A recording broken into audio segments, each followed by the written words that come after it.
يا هلا يا هلا يا هلا. Okay, your request.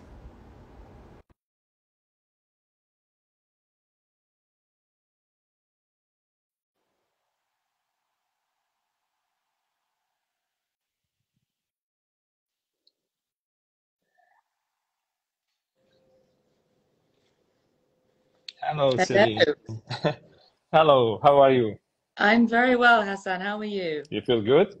I feel great. How's the connection? Good. Is it okay? Yeah, it's very good. Don't Okay. talk about connection in front of I Iraqi know, people, please. I know. I did. I thought that when I sent you a message, but honestly, yeah, we'll see. Yeah, yeah, exactly.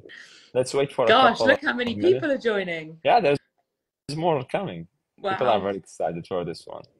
Margarita, how are you? There is a friend of us. Margarita Henrique.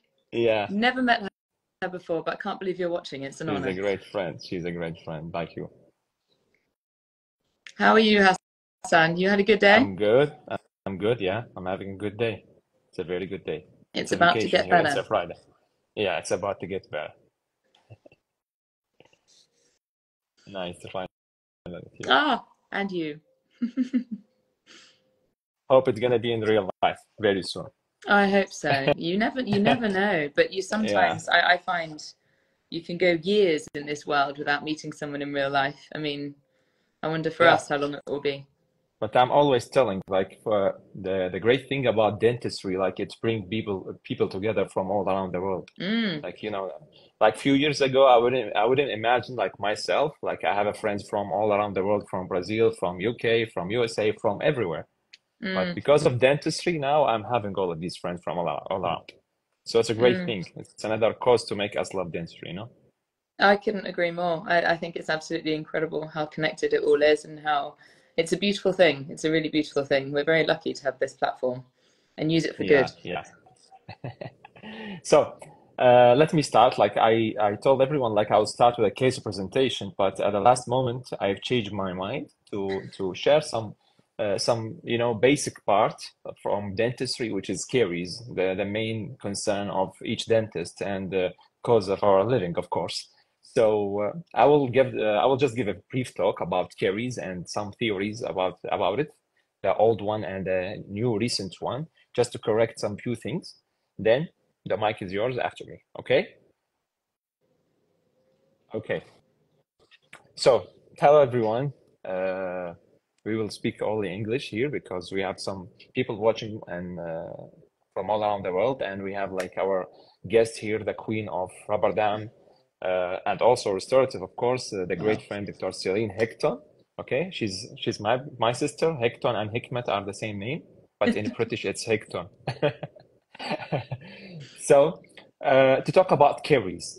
Caries. I posted a story just one day ago about is it infection? It is infection. So why we can treat it systemically? So there is multiple theories. At the beginning of the last century, of the previous century, there was the first hypothesis. It was about like the non-specific. Sorry, the non-specific black hypothesis, which means there is no specific bacteria is responsible for caries. Then later on, after like few years in 1974, there is another hypothesis, which is the non-specific, okay? Sorry, the specific one, which is by Lucius. He told like, okay, there is a streptococcus and there's some bacilli that's very mainly responsible for caries. And we started to focus on, okay, let's reduce it. Let's buy these two types of caries. Let's buy these two species. But how it starts? How it starts? It's got like these theories got developed later on to talk about more about the bacterial biofilm. The bacterial biofilm, this is sticky thing that we have on our teeth. This sticky thing is not something that we always have to fight, you know? I'm always telling caries is a normal physiology. It's not something like it's not a cancer. It's normal physiology, like aging. You grow up, your skin change, your hair got changed, everything. So the same thing, caries is a normal physiology. So the bacterial biofilm is also a normal physiology in your body. It happens sooner or later, but it's another God gift for us, just to resist bacteria. Because one of the main sources for bacteria to infect your body is through your mouth. So most of the pathogens, sometimes you try to digest, it gets stick to the bacterial biofilm on your teeth. We didn't appreciate that until the last decades.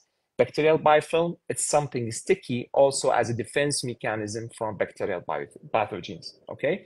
So, but the problem is, the last theory is, if anything happened in this bacterial biofilm, anything that will cause imbalance, which is the ecological hypothesis by Marsh, it was like stepped in 1994. Then later on, it was proven in 2001 and 2011, and now we are depending totally on it. Like we have the ecological, okay, plaque hypothesis, which means like the caries, it's 100% multifactorial effect. It's infectious, yeah, but it's a chronic infection. It's not acute one. It's a chronic infection, okay? So, and it's multifactorial. There is no specific species responsible for. Maybe if there's one is prominent because of some factor inside this mouth, beside the other mouth, but there is no specific species. Maybe from 200 to 400 species are responsible for caries.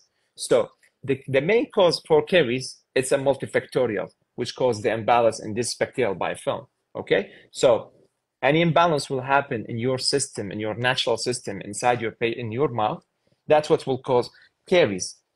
So it's an infection, but it's a chronic infection. So there is no specific species for only one, for the caries, no specific at all. 200 to 400. How can you fight it with a drug? Can you? You can't. Like if you have something in your body, like TB, you have TB inside your lungs, or you have any infection, corona, COVID, you know what type of pathogen that's causing it. So you can target it with a drug, and that's it. It's very easy. This is an infection, you know what's the source of it. But for caries, it's something totally different. There's more than 200. It's about 400. How can you target it with a specific drug? You can't. So yeah, it's an infection, it's a chronic infection, but we cannot treat it systemically. So we have to do our reparative treatment, like to maintain, to regain again the normal imbalance inside your mouth, okay? So don't forget it. We have the non-specific, the old one, and the specific, the middle one, and we have the ecological.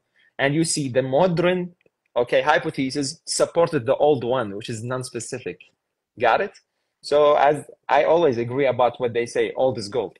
So you see, the roots is very important to come back to it, okay? So no specific pathogen for it. We cannot target just systemically because there is nothing. It's only imbalance that happens in your mouth, okay? This is 100%. I asked this question yesterday and I received a lot of great answers, but always there is some missing gaps in it, okay? Like you have to treat it. So when you say for your patient, like, okay, you have caries, some patient like will think, oh, this is a cancer or something very bad. Tell them that you have cavities, okay? We have to fill it, okay? We are doing a reparative thing. That's it, okay? So educate your patient to regain imbalance first. Some caries sometimes doesn't need to intervene, okay? So that's what we call it minimal intervention dentistry. It's something totally different from minimal invasive. Minimal invasive, that's what we drill by your bears. When you do surgical procedure by bears or anything, that we call it minimal invasive dentistry. But when we call minimal intervention dentistry, it started from the prevention part, where you start to regain the imbalance. And this is the most important. Minimal invasive is all this small part of the minimal intervention. So start by the prevention and the regaining the imbalance. Then you start with your reparative procedure, okay? Make it very smart. Preserve the tooth structure as much as possible. It's very sacred, just like your skin. Do you accept someone cut from your skin? No one will accept this. The same thing. The teeth are very sacred too, okay? So this is my message for tonight. And now the mic is yours, Dr. Celine. Go ahead. That was the perfect message. I think that was such an important way to start. Yeah. Such an important thing to say. The difference between minimally invasive and minimal intervention. Prevention is king. We say that in the UK all the time. Yeah. If we can get to the source of that. So fantastic way to start. Thank you. Well, Hassan, I mean, it's an honor to be here. It's amazing to be talking with you. It's amazing to be talking to all of you who've logged on. I've seen the hellos. It's fantastic. So I'm going to speak a little bit about Ramadan, obviously. I'll speak a bit about composite. I'm also going to speak a bit about the really kind of the challenging restorations, the teeth that the patient wants to save and you don't know how. Yeah. So we're going to talk about minimally invasive dentistry, but we're also going to talk about some very horrendous dentistry. But I also, something we discussed, which I really liked the other day, and I hope you don't mind mentioning that we discussed this, but Mike is yours. you said how important it is to kind of sometimes talk about your journey a bit. Yeah. And it's not something I often do, actually. I normally get straight into it. I barely even introduce myself and I talk straight about the dentistry. But actually, you made a good point, and I've spoken to a lot of dentists about this recently, especially a lot of female dentists. And it's special when I watch other female dentists, when I watch people like Carla Soto, Amanda C, speaking, I'm empowered. I find it incredible. And I want to know about them. And I'm not just saying women will feel this way. Men might feel this way too. So a bit about my story. Dentistry, I mean, I'll flip my computer now. I'll flip the camera even. Let's see if I can do this. I don't know, technology might fail me. But hold on. Let me see. Aha, I see. It's the one in the middle. Gotcha. Yeah. Okay, so let's do that there. There we go. We are in business. This is working. Yeah. So I don't actually normally, I'm going to push this back just a tiny bit so you can see the full thing. Yeah. There we go. Perfect. That's okay? Yeah, perfect. Thank you. I don't normally talk about myself too much, but I will a little bit. You might not be able to read the font on this, but it doesn't really matter. It basically says that I love dentistry. But actually, was it always dentistry? No, I actually started off doing an architecture degree. So I did 3 years of architecture at university. Architecture. Yeah. Yeah. Because I studied maths, physics and art and French at school, and I thought architecture would be the right answer for me. And actually it wasn't. I love maths, I love physics, I love art, I love drawing, but the creativity you need to be an architect is a very abstract creativity. The creativity you need to be a dentist is almost a mathematical creativity. So I stopped architecture. I met with my father, who's been one of my biggest inspirations my whole life. He's been incredible. And he said, right, well, Celine, what do you love? What are you good at? Figure out about these things. And so I thought, right, well, I love art. I love the human body. I love people. I love communicating. And it was my father who said, well, why don't you do dentistry? I was like, I know, it makes no sense. The man is a chemical engineer, so he's not a dentist. Anyway, went on to do dentistry. And this is the next most important thing, I think, here. And it's not ride motorbikes. I ride motorbikes. This is me. This is me on a track. I love it. Love what you do. Do what you love. And in dentistry, I have discovered this. I love dentistry. Therefore, I'm able to do what I love. Because I love what I do, I don't work a day of my life. I mean, I do. But you know what I mean, Hassan. And I'm hoping a lot of you listening can relate to this as well. And the most important thing, I think, in dentistry is, I said to you, Hassan, the other day, I never went on a mission to be a lecturer. I never wanted to go and be a speaker. I just wanted to do really good dentistry. That was all. That I just wanted to do good dentistry. And by loving what I do, and by becoming better at what I do, I've then become a lecturer, a speaker, all of these other things. So I call them false goals. Don't chase false goals. Don't chase money. Don't chase fortune. Don't chase reputation. Don't chase fame. Chase being good at what you do and loving what you do, and the rest of it will come. And that's what my father taught me.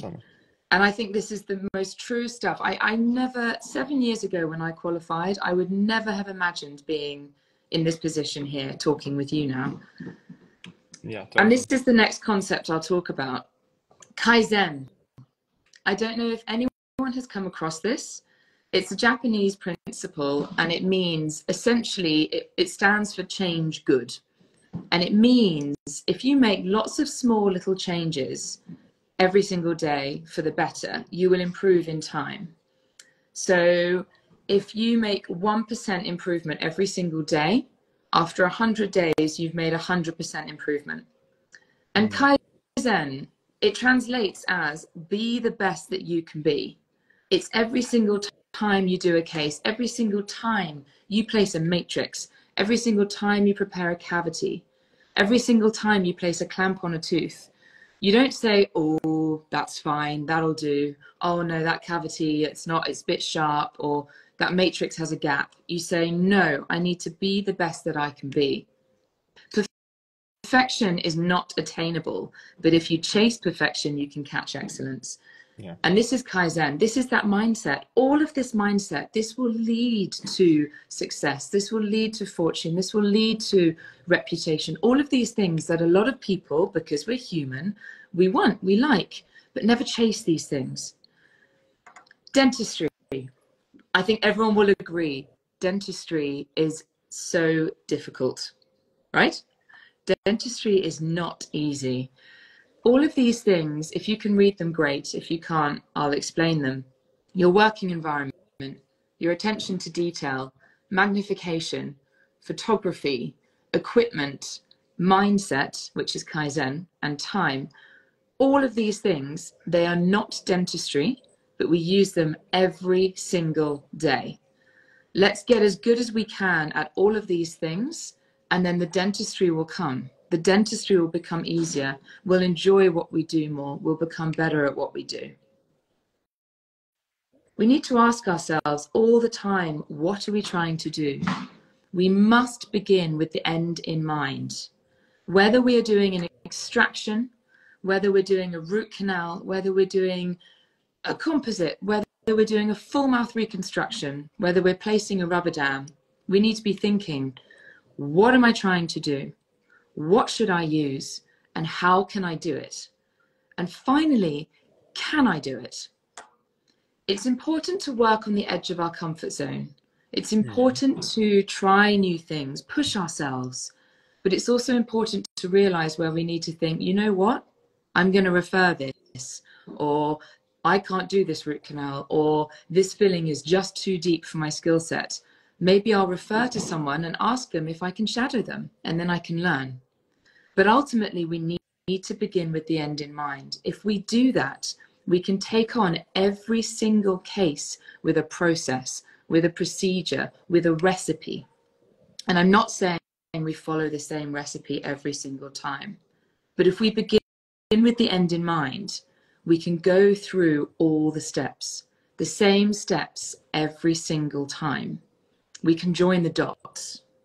And whether that's rubber dam, whether that's fillings, whether that's surgery, whether it's root canal, if we do this every single time, we can have this process. If we have the attention to detail, if we use magnification, if we take the photographs, if we use rubber dam, if we have the right equipment, we can work almost the same way every time. Predictable, reproducible, quality dentistry. Ultimately, we need to keep it simple.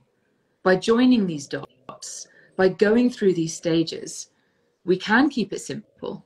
Now, I mean, is anyone ever said that a full mouth reconstruction is simple? No. Is a filling simple? No. Is rubber dam simple? No. None of it actually is simple. But if we keep our steps simple and we make sure what we are doing, we do for a purpose every single time, we use a burr for a specific purpose, we use a clamp for a specific purpose, then we keep it simple. Okay, lecture over. I'm joking, no. We'll move on to the rubber dam and we'll move on to the composites. So a little reminder here, and this is something that I stick by every single time with restorative dentistry, but with composites especially. Composites are like a house, right? The first stage is the isolation, all right? We have to get the isolation right. That moves on to our cavity preparation. That moves on to our matrixing, and that moves on to our composite. So our good isolation, it's like the foundation of the house. We have a good isolation, a good foundation. We can now build our walls. So we can do our cavity preparation. That's our next stage. The walls of our house are up. The foundation is on. We can put the floors in. We cannot do that until the foundation and the walls are done. Just like we cannot do good matrixing until the rubber dam and the cavity preparation is done well. Once we've done all of this, then we can place the final composite. That's the roof. Can you put the roof on a house if there's no foundation, if there's no walls, if there's no structure? No. And I think the biggest problem, and I'm sure many of you will agree with me here, the biggest problem with a lot of fillings, especially in this day of social media where it's also visual, everyone wants things to look beautiful. Everyone wants tint, everyone wants good anatomy, which is great, amazing, it's important. But it's so important to remember that form follows function, meaning the filling, make sure that filling will last 20 years before we start using things like Fisher tint. And that, don't get me wrong, I use Fisher tint in this case. Of course I want to use that. But it is so important to get those first 3 steps correct.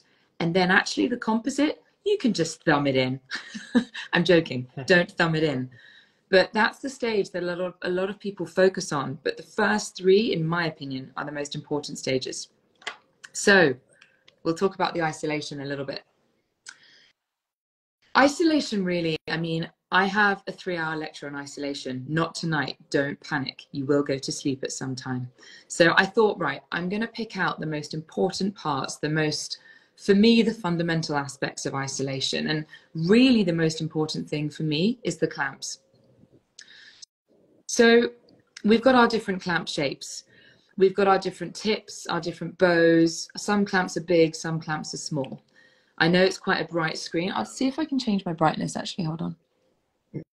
Yeah, that's better, isn't it? There we go. Much better. Thank you. There we go. Much better. So we've got some clamps that are asymmetric and some clamps that are symmetrical. Just like we have some teeth that are symmetrical, like lower second molars, and we have some teeth that are asymmetric, like upper second molars. So immediately it makes sense. We need to have the right shape clamp for the right tooth. Just like you need to have the right size shoes for your feet, you know? If you don't, your shoe will be uncomfortable or it will fall off. Same with the clamp. But from this angle, it matters too. It's not just from the top, it's from the front. Some clamps are very flat, some clamps are very aggressive. The clamp, the design of the clamp is for it to engage the undercut of the tooth. Some teeth have a very bulbous crown, so the undercut is very obvious. So all you need is a flat clamp. Some teeth, partially erupted, no undercut. Where is the undercut? It's the root. So we must use a clamp that's more aggressive. So this is, I'll say this to everyone now, full good local anesthetic is so important.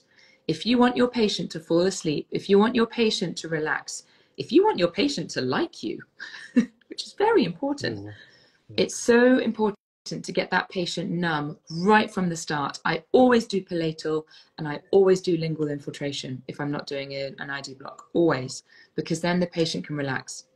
So we've got our different clamp shapes. Let's look at the different fit. So we want to have, I'll read it out, don't worry if you can't read it. We want to have 4 points touching the tooth. Is this good? No. We've got 4 points touching the tooth, but it's too small. That clamp will rotate, it will move. The tension in the dam will make that clamp fly off. Here's the next point. This clamp, is this the right size? I see so many cases with clamps like this. The problem is, I'm going to use my finger. Here we have what? We have papilla, or we used to have papilla. Here we have papilla, or we used to have papilla, but the clamp has destroyed that. But also, what are we trying to do? We want to matrix, we want to use a wedge, we want to place a restoration. The clamp will get in the way. So this is the exact size that we want. 4 point contact, touching almost every corner of the tooth. But do you see, it will not get in the way of the wedge, it won't get in the way of the matrix. It's perfect. That's the kind of clamp we want.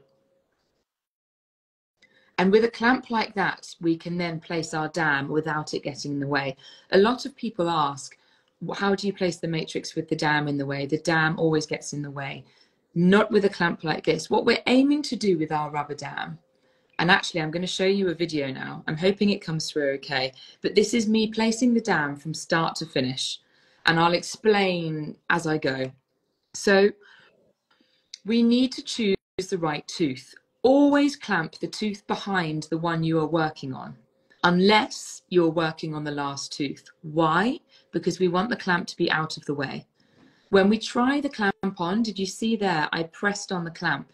If the patient's head moves, the clamp is good. If the clamp moves, the clamp is bad. Okay? Always use a guide to mark the holes. Punch the holes using different size punch holes. Now, there are so many things to discuss in a rubber dam lecture. I won't go into too many things, but it is so important that the holes are the right size and the right distance apart from each other. If they're too far apart, there'll be too much dam. If they're too close to each other, there won't be enough dam and you end up with gaps. I always use a wingless clamp. Why? Because it stays out of the way. Winged clamps get in the way. Wingless, I'll show you a technique later how to put it with the dam. You don't need winged clamps. Always expose a quadrant. Never expose the single tooth. You see here I'm using a mouth prop. The mouth prop is so the patient can relax. Always use a mouth prop unless the patient can't for some reason. Do you see here I'm using a napkin? So these are made by Coltine. They're amazing. It's like a little napkin that makes it more comfortable for the patient. Patients will thank you for it. When you place the dam around the frame, I'll show you a little tip after this video, how to orientate it. But it is so important to expose multiple teeth because you can see more, you can access more, you get better vision. You've also got reference points. Hassan, you do lots of class 2 composites. You do lots of posterior composites. A lot. So many. So if you're doing restorations on a second molar, how useful is it to have the first molar, the premolars there for you to see? You can see the ridge angulation. You can see the cusp tip height. You can see the height of the marginal ridge. Totally. Do you see here that I'm using the floss? I'm using the floss up and down. Okay, I'm flossing up and down. Only when the dam is fully through the contact point, pull the floss to the side. Okay, if you do that before the dam's through the contact point, you can tear the dam. So you see there, I pulled it out, but because the dam was through the contact point. Now here in this case, I've flossed the clamp. You can tell I don't normally do that. When you should floss the clamp. If a clamp snaps or falls off, it might end up going down the patient's lung. My cat has just come on the table. I'm so sorry if my cat features in this show. Yeah. Nimi, get off the table. Anyway, if you're flossing your clamp, make sure the floss goes over the dam, okay? And floss your clamps, guys. It's really important. So here, this is a very important step. To stop the gum showing around the tips of the clamp, you must rock the clamp. So what I'm doing here is I'm releasing the clamp from the tooth, I'm pulling the dam away, and I'm letting it seal against the tooth again. And I'll show you that in more detail. So here I decide to floss underneath the clamp at the back. Sometimes you need to, sometimes you don't. But notice what happens to the clamp. The clamp's moving. Do you see? The clamp is moving up and down. When I tried the clamp on, did it move up and down? No. So I know the clamp is a good fit. Therefore, there's something wrong with its position. So I must reposition it. Every time you reposition a clamp, it's essential that you use your finger to stabilize the dam. Okay? And do you see now that the dam is perfectly sucked around that tooth? Now here, this is how I invert the dam. Some people use a flat plastic, some people use floss. I don't like using floss because I think it can hurt the patient a little bit. It's like doing a ligature. Flat plastic isn't precise enough. So this probe, the sickle probe, is amazing. The sickle probe, basically, you get the detail. You start interproximally and you work your way along. You actually start with the floss interproximally. You must have the air. So firstly, when you're flossing your contacts interproximally, the air will dry the tooth and the dam will go in. Then you use your probe like I just showed you.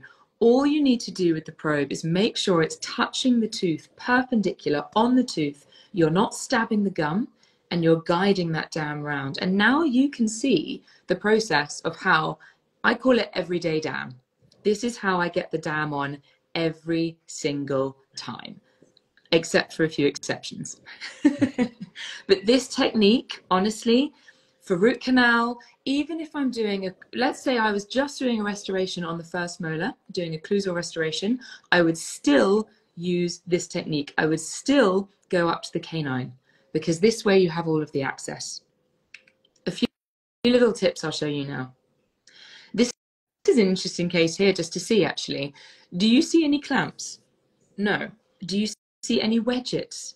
No. Do you see any ligatures? No. Do you need to make it complicated? No. And this is something we see a lot on social media. You see 10 clamps, 20 ligatures, 7 wedgets. It's not necessary. Sometimes, a lot of the time, if you have a thick, heavy dam like this is Nictone. I love Nictone. It's amazing. Very, very thick, but it's latex. If your patient has a latex allergy, be careful. But if the patient has contact points here, all you do is you floss your dam up, invert it, and that dam is rock solid. So to stabilize our dam, we either use a clamp, we either use a ligature, we either use a wedget, or we just use the dam itself. Whatever we do, we keep it as simple as we can. So here's a few little tips. Hello, Pierre. Oh God, there's some very interesting people joining here. Anyway, a few tips, rubber dam. I'm getting excited now. Also, Hassan, if I speak too fast, just tell me. I'm trying so hard to speak I was worried. I was worried because we speak very fast at the beginning, but now I'm not worried at all. Okay. Keep going. Fine. Just tell me. Perfect, lady. Perfect. So here's tip number 1. You know when you put the dam on the frame and you've put the wrong corner of the dam on the wrong corner of the frame and it looks like a black hole and it's really annoying. I always punch a hole on the lower right corner of my dam, because then I know when I'm putting it on the frame which corner of the frame to attach it to. Next thing, if you want to get your dam on, you must lubricate it, like without fail, especially if you're using thick, heavy Nictone, okay? It must be lubricated. The only thing here is if you are putting dam on around a prepared tooth, make sure you don't put lubricant around that hole. So for example, let's say this tooth here was about to have an onlay fit. I would make sure there's no lubricant there, because that will make it very difficult to invert it, okay? But the lubricant means that the dam goes on much easier. I use shaving cream. Okay. It's the best lubricant by far. Never use Vaseline. Vaseline is oil-based and it will compromise your bonding. Glycerin is water-based. That is okay. But shaving foam is by far the best one. This one, annoyingly, they've discontinued it, but I was speaking with an American professor and he said, hey, I just walked down the aisle of Walmart and I just tried all of the different shaving foams and the one that had no flavor. So if you want to find a shaving foam that your patients will like you for, then find one that doesn't have a flavor. But shaving foam is better than glycerin, it's better than Vaseline, it's better than all of them. But glycerin still works very well. Now, with our shaving foam, with our dam sliding on, our patient is loving us, all right? We've given them really good anesthetic. They're really nice and numb. They have a mouth prop in. They're falling asleep. They're all relaxed. And then what do? You pull off the rubber dam. We've all been there. You know, it's on so hard and it feels like you're going to pull their teeth out. So instead of pulling it off like that, just stretch the dam with your finger and then use a 12 blade or some scissors just to snip, snip, snip, snip. And then you take off the clamp last. And the whole thing comes off as one go. And that's so much nicer for your patient. They can wake up from their nap, kind of, you know, just they can wake up from their nap in a relaxed way rather than kind of feeling like they're being attacked. All right, crowded teeth. I always use a guide. I always use a punch guide. And I know there's many dentists out there who will draw dots on the teeth. I know there's people who use study models. I'll be honest, I think the punch guide is the best way.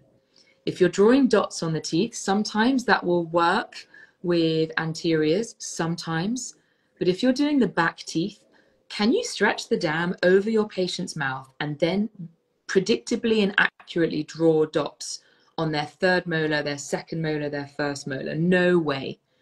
So I always use a guide. I've made my own. They're based off the Coltine Hygienic Guide. So they're very straightforward.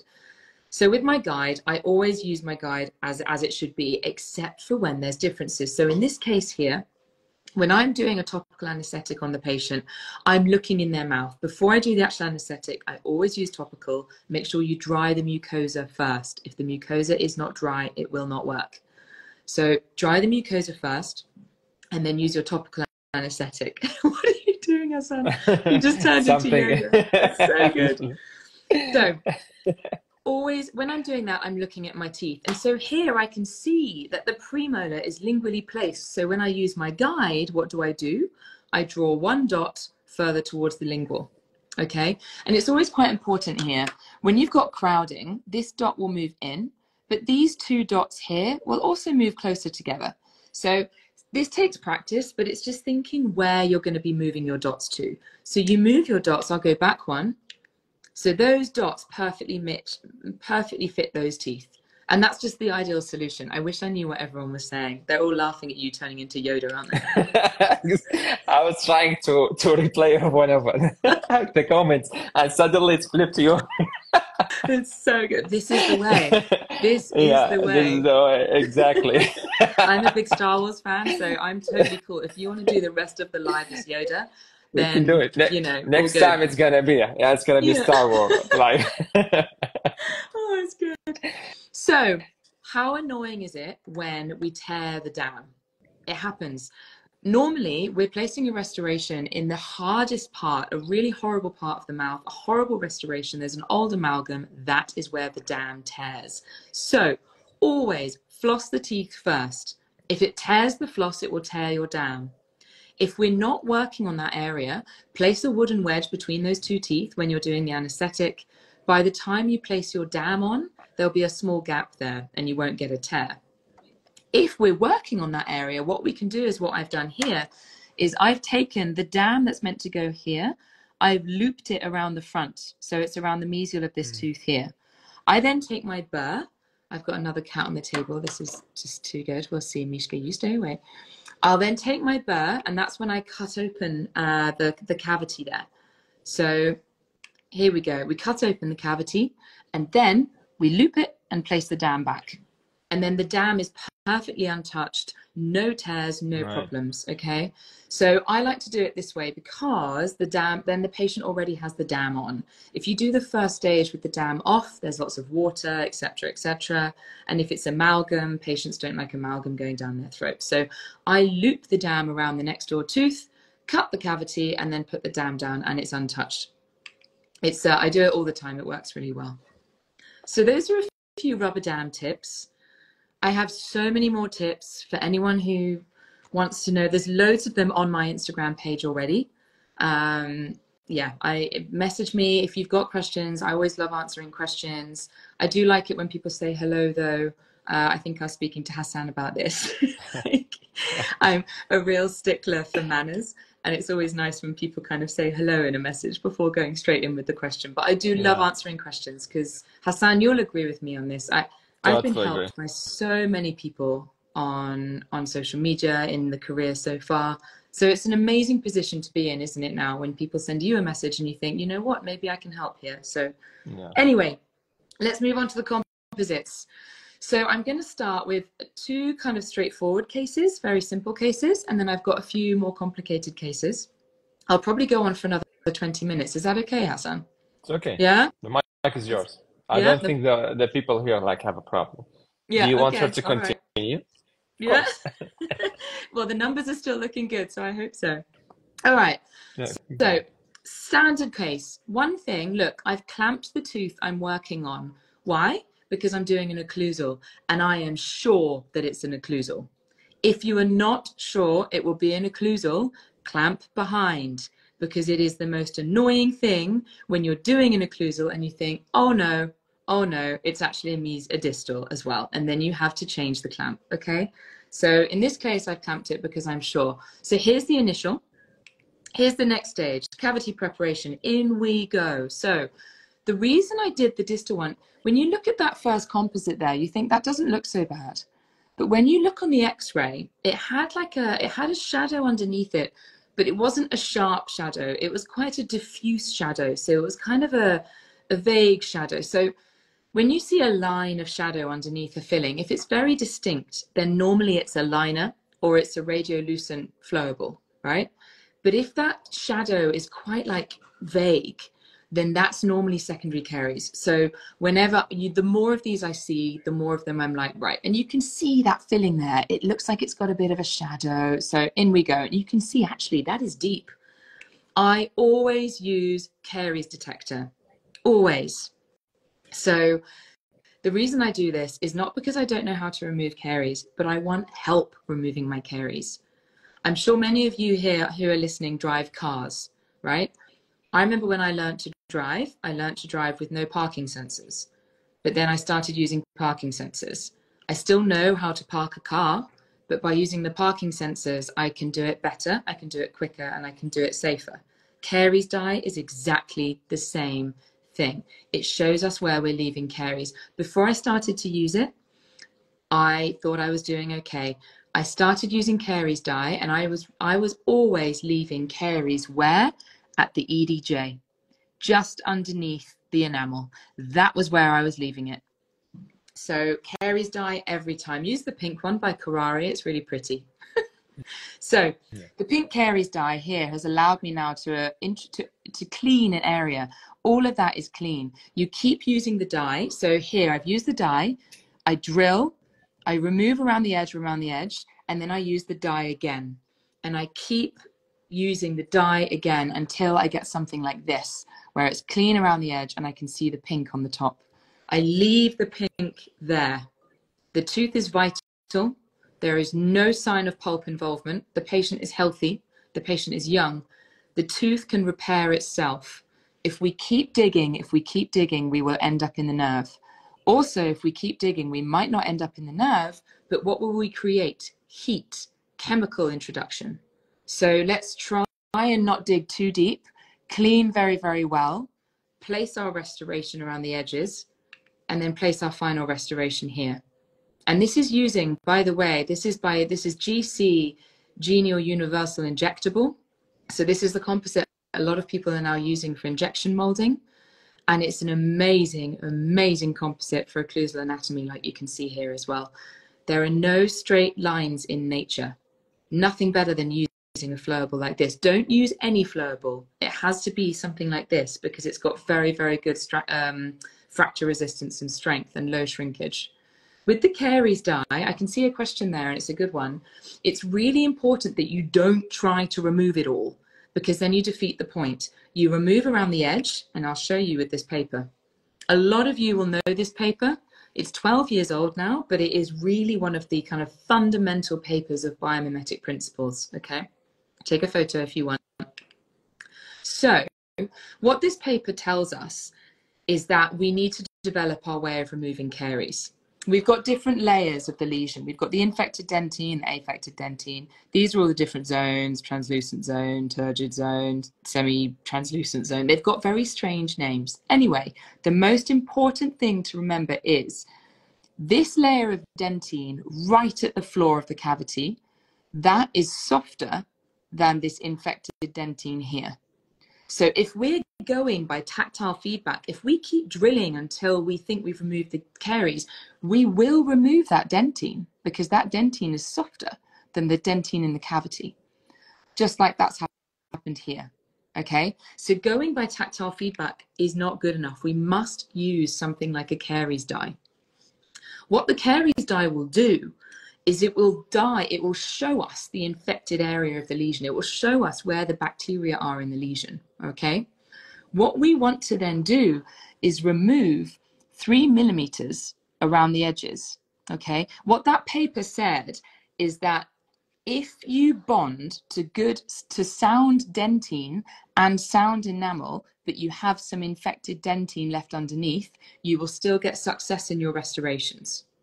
Okay, so the caries indicator, the only way to remove it is by drilling it away. But the only place we drill it away is where we want to create a seal for our restoration. It's where we will stick, where we will glue our restoration in. This restoration will be perfectly sealed in, and that will mean the bacteria here will die because they'll have no nutrients and the nerve will be able to kill them.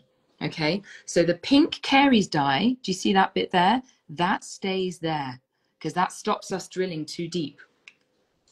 So here, these are the photos from the paper. You can see where they've removed around the edges, and there's still a bit of a kind of a pink dye left in the middle. This case will now show that again, okay? So different case, here's the lesion.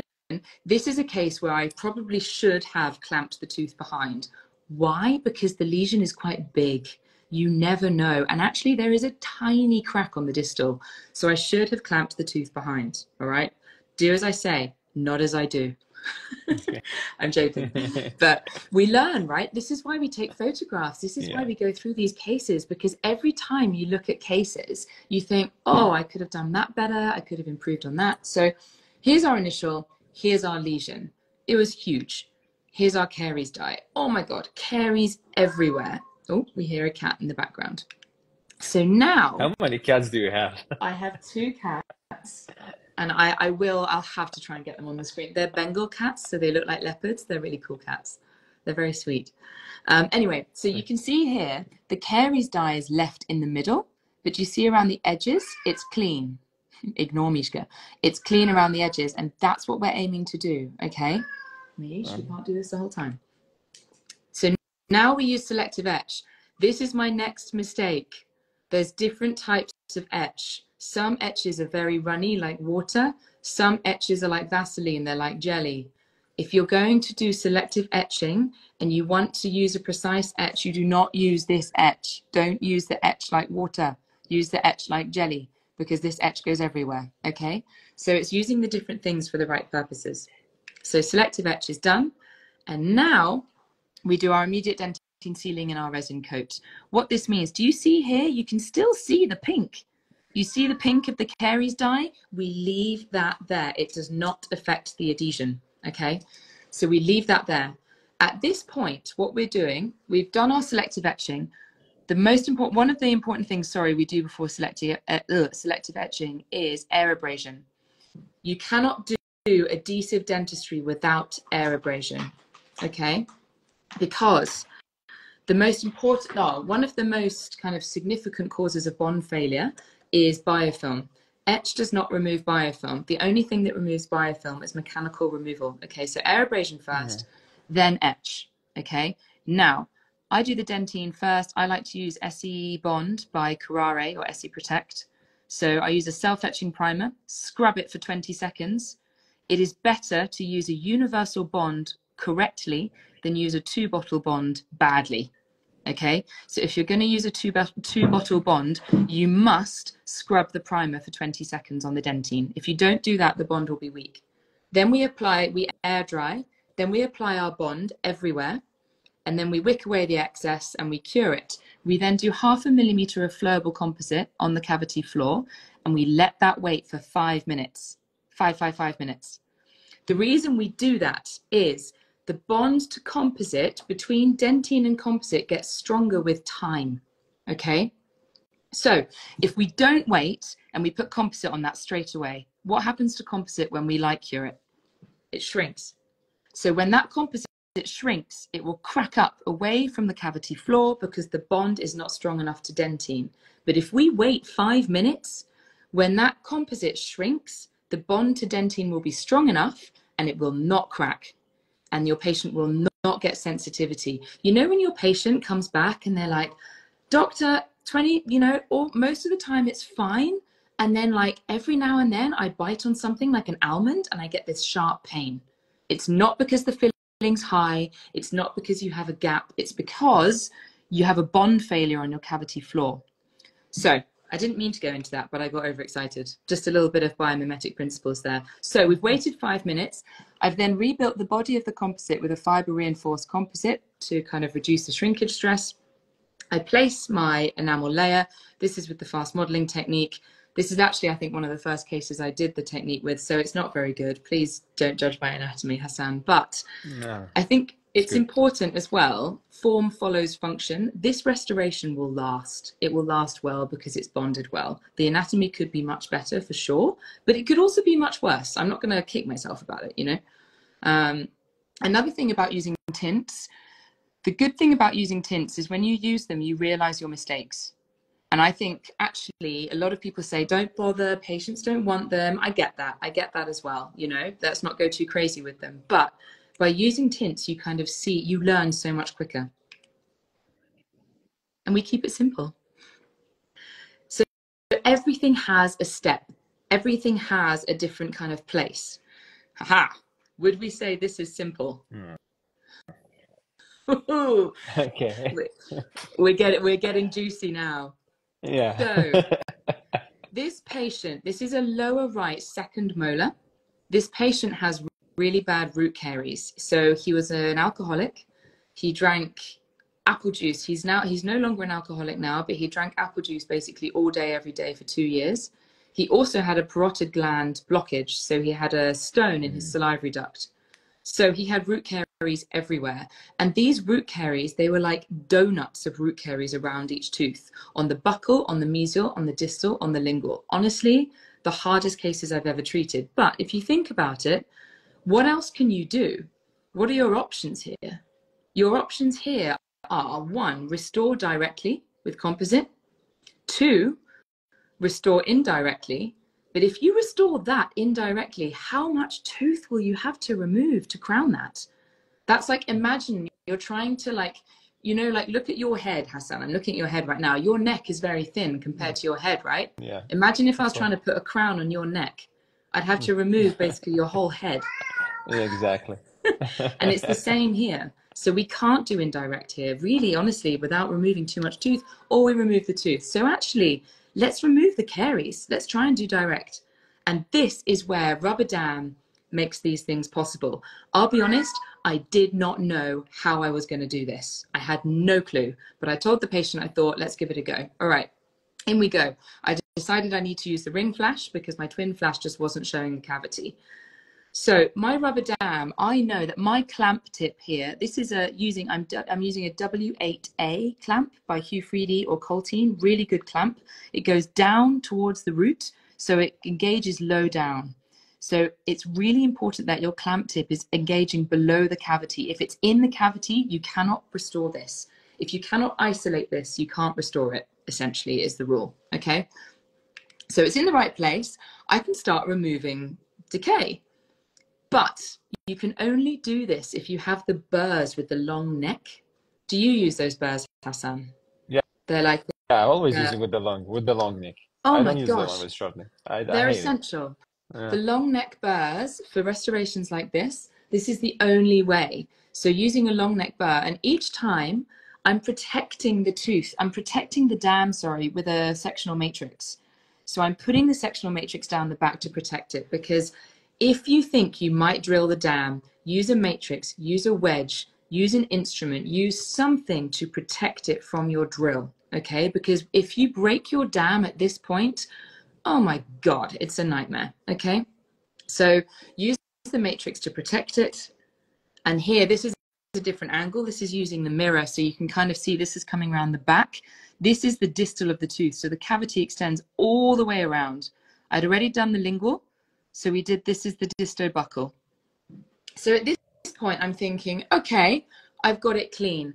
How on earth am I going to restore this? But then, ta-da! So here we have our matrix, right? So here I placed the matrix, and then I thought, hang on, why don't I just use my instrument to hold that matrix against the tooth, and then I can place my composite? And this is the beauty of using rubber dam. My left hand is holding that instrument, which is holding the matrix against the tooth, and my right hand then places the composite and packs it against that matrix. And because my left hand is supporting the matrix, I can do it. This was one of the hardest cases I've done, I'll be honest. It was really, really challenging. But this is the beauty of, if we allow ourselves time, if we book a little bit of extra time, we can then problem solve. We can try to think, how can I do this? What can I do? Yes, it's ideal to use a circumferential matrix or an auto matrix or a DME matrix, but sometimes we can't do that. So just using literally my hand to push that in the right place. So then I did my first composite layer. I built up the dentine with Everex Flow, and then the rest of it I did with freehand. But the only way you can do this freehand is if you've got the thin instruments. If you've got a thick instrument that looks like something that you're going to plant a tree with, it's not going to help. You know the instruments I mean, Hassan, you know the ones at university, like the really, really thick ones. And I get it. Not everyone has the full selection of equipment. I understand that. Use the thinnest thing you can find. Sometimes even placing the composite against it and then using the straight probe just to kind of go along the back, and that will get that composite really nice and smooth. So it's using your instruments in a clever way to make sure you've got everything smooth around the edges. And then that was doable. And the only way that case was doable, and I also did it in parts. So I focused on the distal first. I didn't even start the mesial. I focused on the distal. And then once the distal was done, I drilled the mesial. I did the air abrasion again. I did all the bonding protocol again. Okay. And that's where we started, and that's where we got to. So rubber dam makes these things possible. I mean, I'm going to say that, but it really does. But also so do these. This is what I mean by the long neck burrs. So you can get long neck, rose head. Yeah, I mean, they're essential. You need these ones. I would use a red stripe, a fine grit, always a fine grit. And then here, the rose head for removing caries. But these long neck burrs, you cannot do this kind of dentistry without the long neck burrs. This is the same patient.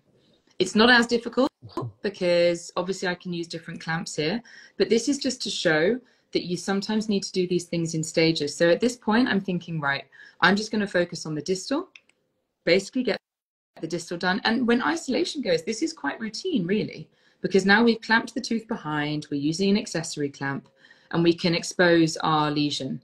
So I start removing the caries, and here I've removed enough caries around the distal. I've done my air abrasion.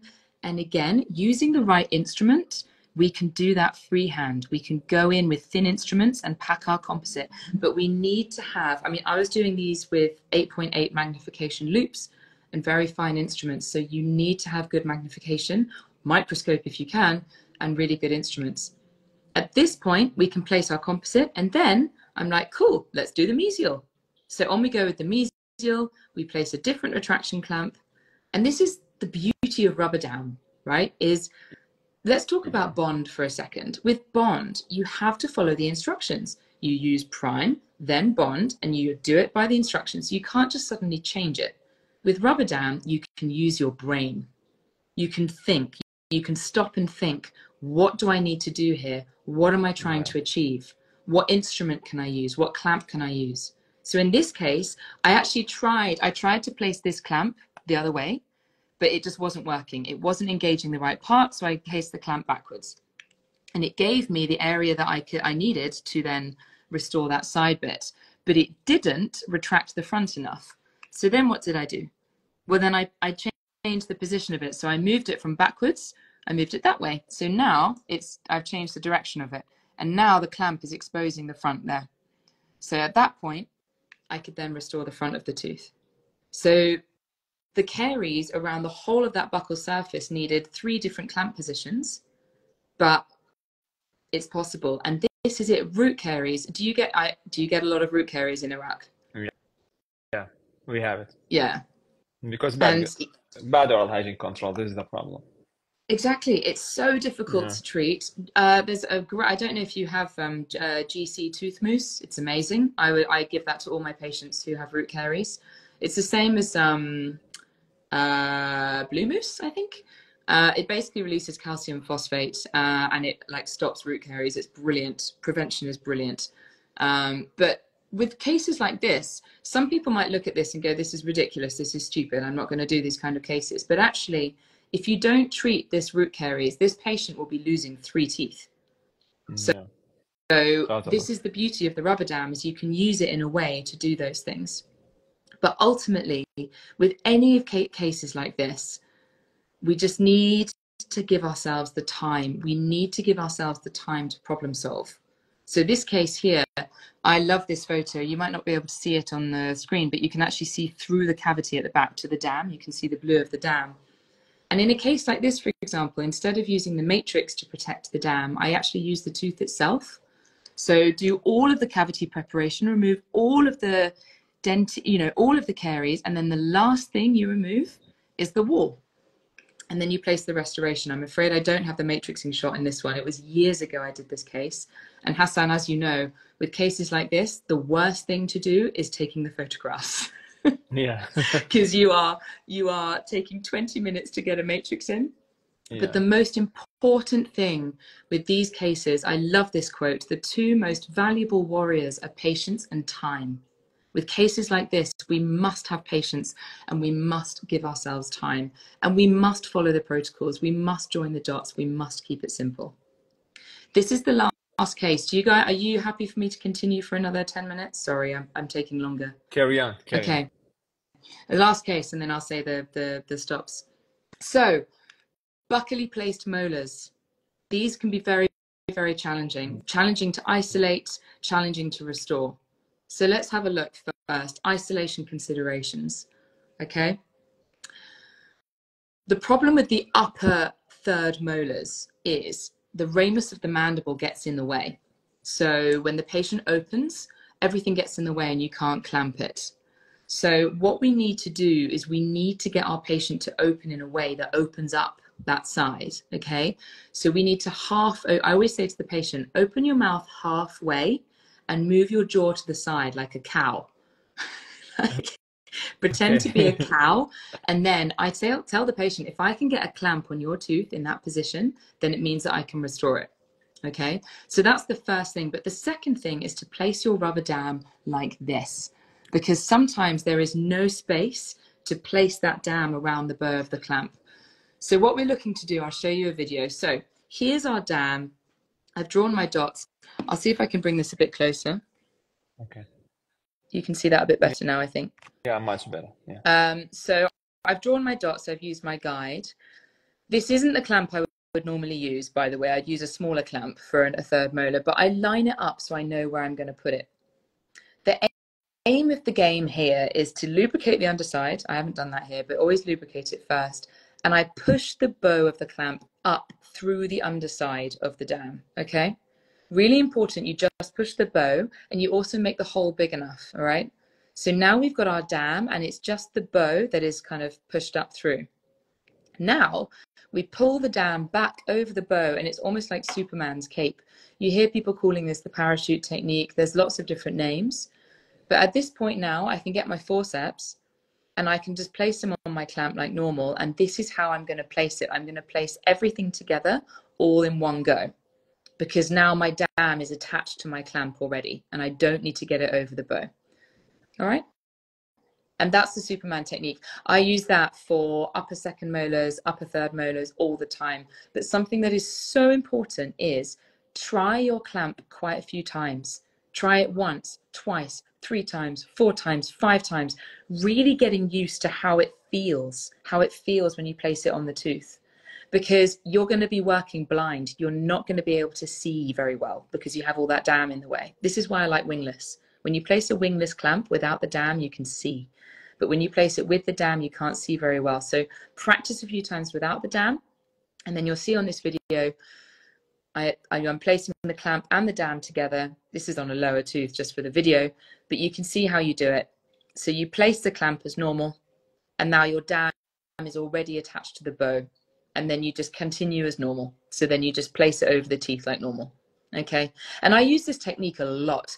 Really good for people with a gag reflex. Really good for people who are a bit anxious because it just makes things a little bit quicker. But if you think it might be difficult to place the clamp on, if you think the tooth, let's say it's a partially erupted lower third molar, for example, right? Then you might want to try and place the clamp first because it might be so difficult to place that clamp that you want to be able to see what you're doing. So this is essentially that Superman technique. So a technique that we use, I'll push this away now so you can see. So this is an upper, and these photos, they're not great because this is an upper third molar. It's buccally placed. I mean, so difficult to photograph. But anyway, this patient had a lesion on the buccal and desperate to save the tooth. Young guy, didn't want an extraction, scared of extractions. So I said, okay, well, if I can clamp it, I will try to restore it. So on we go. And now you can see how big this restoration is. And at this point, I'm starting to think, oh no, uh-oh, I've taken on too much here. But so important again, the clamp tips are underneath the cavity edge. Again, under the cavity edge, under the cavity edge. So at this point, I'm happy, I'm good to go. Here is the long neck burr in action. This would not be possible to take this photo with the burr in the cavity if it wasn't a long neck burr.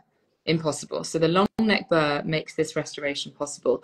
I remove all of the old restoration, go around all of the enamel. I use Carey's dye. You can just see a little bit of pink where I've used the Carey's dye. So I use Carey's dye to make sure everything's nice and clean. I've got a clean peripheral seal zone, or whatever word you want to call it. And then we start placing our dentine. But at this point, I was thinking, what am I going to do? How am I going to restore this? But just like those last cases, you can do these freehand.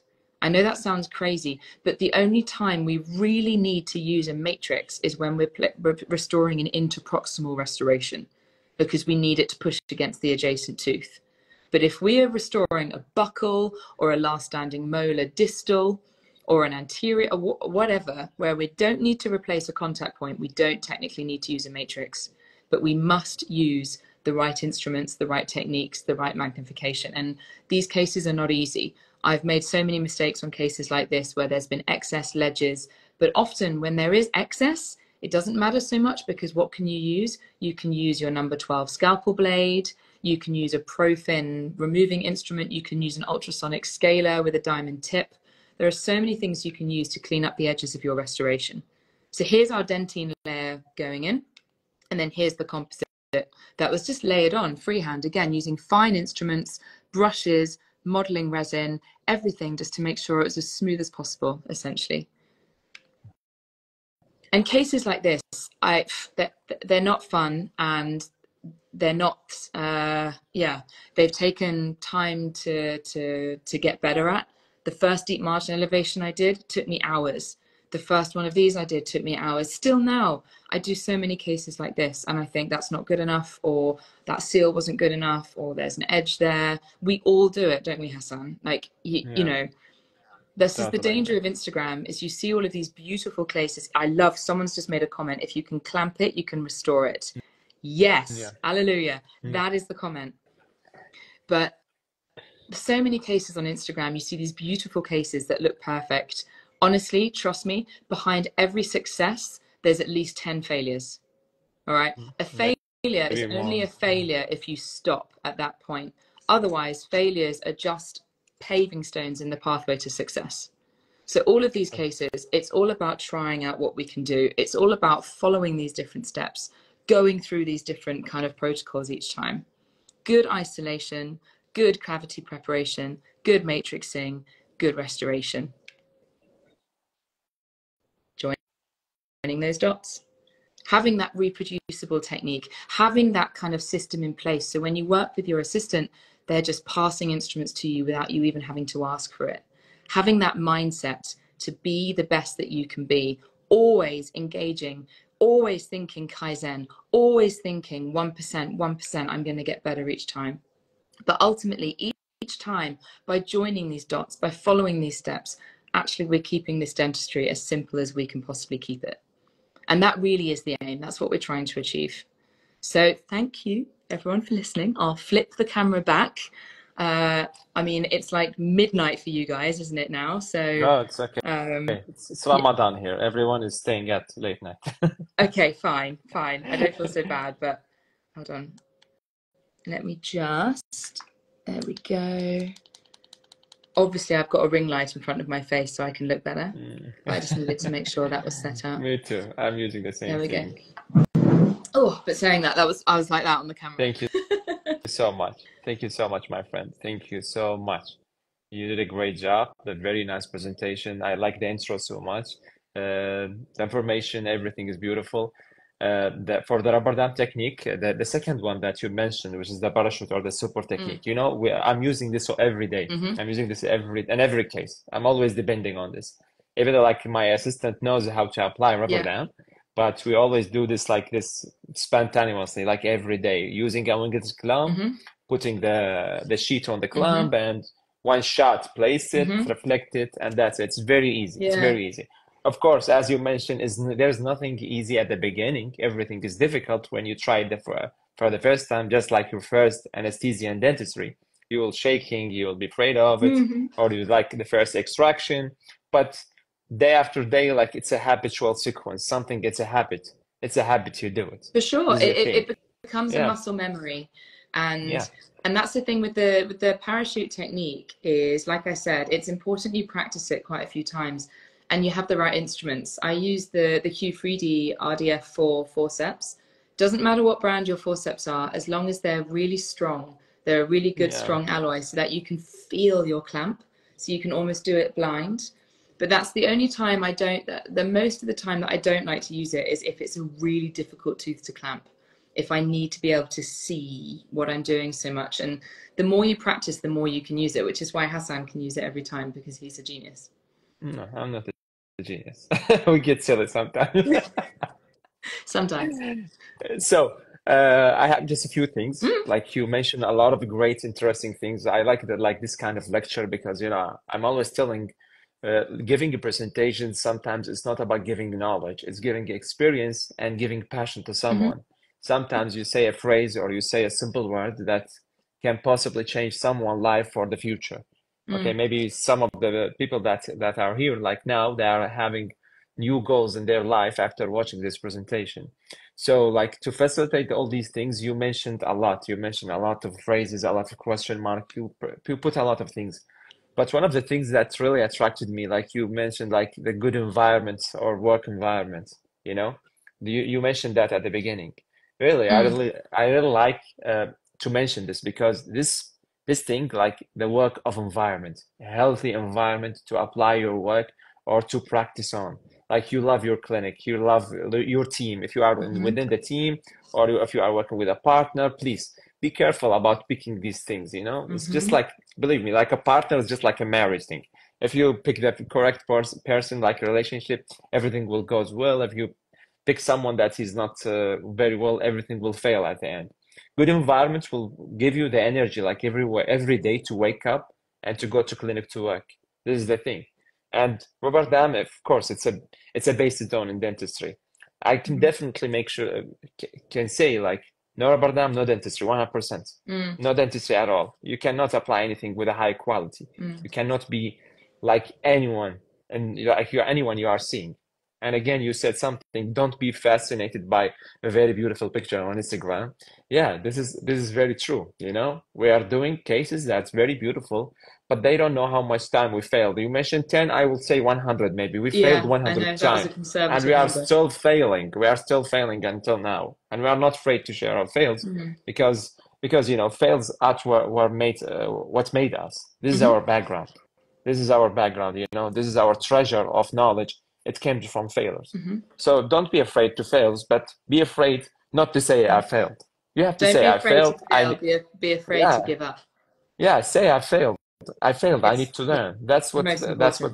Yeah, today I've learned a lot from Dr. Celine. Maybe tomorrow I'm gonna learn from all of you guys here in the live. So, if there's any question, guys, please put it. We have like a few minutes before letting Dr. Celine go to sleep because we took too much time from her. That's my fault. I got way overexcited. No. I told you, you're the queen of the night. I love that song. Whitney Houston, great song. Yeah. But yes, if anyone's got any questions, I saw there were a few about the caries dye. I tried to answer them as I was going. I did see someone just now ask about a plastic clamp, actually. I don't like to use those plastic clamps only because they only come in one shape. Yeah. So again, it's like having shoes that only come in a size 40. What if you're a size 44? You know? And I like to have the selection of the different shapes. It's just like, yeah, you need to have the different shapes for the different teeth. So I'm not a huge fan. And someone mentioned the caries dye. I'll clarify that now. The only way to remove caries dye is to remove it with a drill, like you would remove caries, but you don't remove the caries left in the middle. Yeah, this is the point. You are making the ecological system back to its works again. You know, the back to its system. Don't forget the ecological system. Don't forget there is no specific species for caries. Multiple species, so you cannot target it. You need to maintain this ecological system. You mentioned about root caries. Yeah, I just was thinking about it. You know, yeah. And about caries. Okay, just focus on this question from Dr. G. Please read it while I'm speaking here. So about caries, sometimes some caries doesn't need to intervene. Again, don't forget this. Not every black spot is a caries that are active. And even sometimes there's active caries that are still not cavitated and still not very highly progressive. Sometimes by educating the patient, clean the area from dental plaque, it will be arrested very soon. Just like extracting a tooth, like asciding proximal caries. In the future, we will see it will be arrested again. This is the thing. Just don't leave any retentive means. Okay, anything will affect on the balance. Okay, so not every caries should be intervened. Okay, and if you have someone like with general caries everywhere, think about why it happens. Put the question mark. Why this happen generally? Please treat the cause before trying to treat these caries. Okay, so that's a really good point. And also, if someone has rampant caries everywhere and they have an early lesion on one of their teeth, then maybe it is worth to treat. Whereas if someone doesn't have any caries in their mouth, no cavities, and they've got one early enamel lesion, then maybe don't treat, because we look at the patient factors as well. So if you've got a patient who's very, very prone to decay, they obviously have a bad diet, bad oral hygiene, that's when we think about what to treat.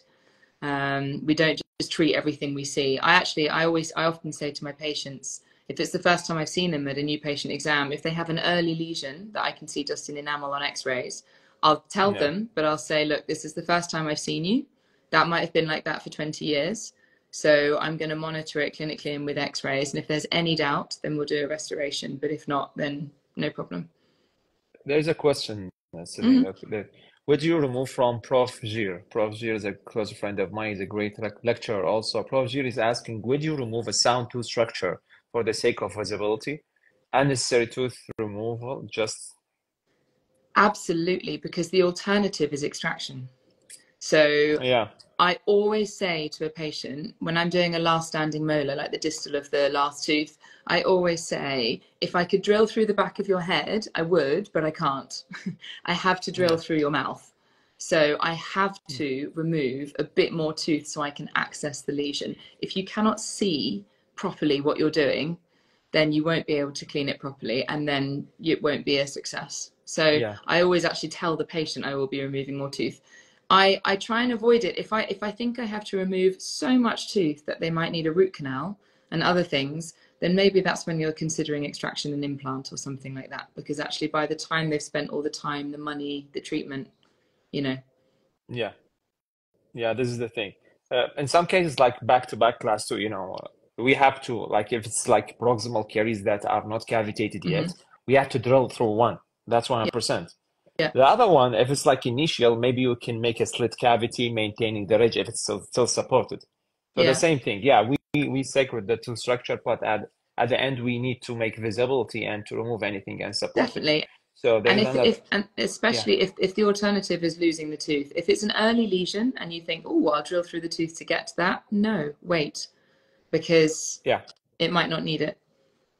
There's another question regarding rubber dam. The mistake, in case of tight contact, how to facilitate applying the rubber dam sheet? So with the tight contacts, again, so when you floss, before you place your dam, floss all the teeth. And if you find tight contacts, you can pre-wedge them. And if it's a contact that you're going to be restoring, if that's where your restoration is going to be, then actually you can do the technique I showed where you can kind of loop the rubber dam over the adjacent tooth, open the contact, and then put the dam back.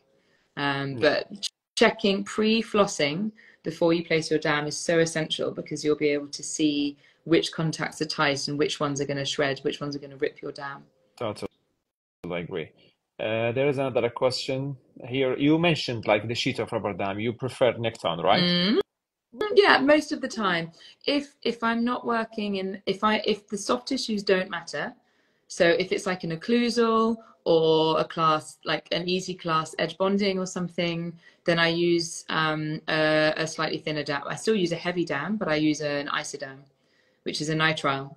But the Nictone, it stretches, it retracts the soft tissues the best. So it's great for the deep ones. Yeah, What the do you same. use? Also Yeah. Necton. I'm always using medium, unless in the anterior region or very deep cavities, I will go for the thick, hard, the heavy one. Yeah. I'm always using Necton. You know, the sheets of rubber dam color, like it's very important even for your photography, you know? For sure. Like I have a lot of a brand that I'm using it in a daily practice, but you know, for endo cases, something that I don't need to photograph, I use any color. I don't care. Maybe very light blue, anything. But when I take a photograph, this is not my shots. I'm not used to like these colors. But when I use like rubber dam, like Oh, it's Necton beautiful. or isodam, yeah, it's even beautiful. Like it's reflective for the light. It's gonna be more brighter picture. Better for So your if you eyes. if you really care about, if Well, you really for care about shape your face photography, use selection. this. Use this. There's so many questions. Which type of clamp do you recommend if you have a distal cavity on the last tooth? If it's an upper tooth, then it needs to be an asymmetric clamp. So I'd use a B2 or a B3 by Coltine, the Brinker tissue retractors. Always, they're my go-to for the uppers. If it's a lower one, I'll use a B1 or a W8A, which is the same kind of clamp, but it's a square one instead. Okay. Can you tell us? Okay. Okay, this is a good question. How long do you have? How long is the longest follow-up case you have with the non-retentive restoration overlay, for example? Well, I'm not sure that's fair because I qualified 7 years ago. So I'd say maybe 5 years. So not long at all. But whenever I lectured on this topic recently, and I did say to people in the audience, obviously I realize I haven't got that much experience, but I follow evidence-based techniques and I follow the teaching of people who have got 20 plus years, 30 years for non-retentive indirects like this. So even though my experience isn't that long, their experience is much longer. So as long as you follow the right, principles and evidence-based teaching. Yeah, totally agree. Totally agree. So that's it. For me, that's it. Capiche. I don't know how to thank you. Thank you so much for accepting my invitation to be here, like for the first speaker on my humble page. Okay, in front of all the people from the Middle East. There's more speakers are coming. Next speech is gonna be about direct veneering. Okay, but we wanted to start with you because you are a special friend. You are a great soul. Thank you so much for your time, Celine. Thank you so much. Really appreciate it. I can't thank you enough. I can't thank you enough, Hassan. Honestly, it's my honor. It's my honor. It's my privilege. It's my pleasure. And thank you to everyone who stayed up so late. I know it's Ramadan for you all, so have the most amazing evening. Hopefully you go to sleep now. I don't know. I want to take your permission. One thing. A lot of people here are asking for saving the life. Can we save it for 1 day, then we remove it? Absolutely. You can save it for 2. We will save it for 2. Thank you for this. Thank you. Thank you guys all for being here. Thank you so much. And thank you, Celine, again. Thank you. Bye-bye. Have a good night. Bye. Bye-bye.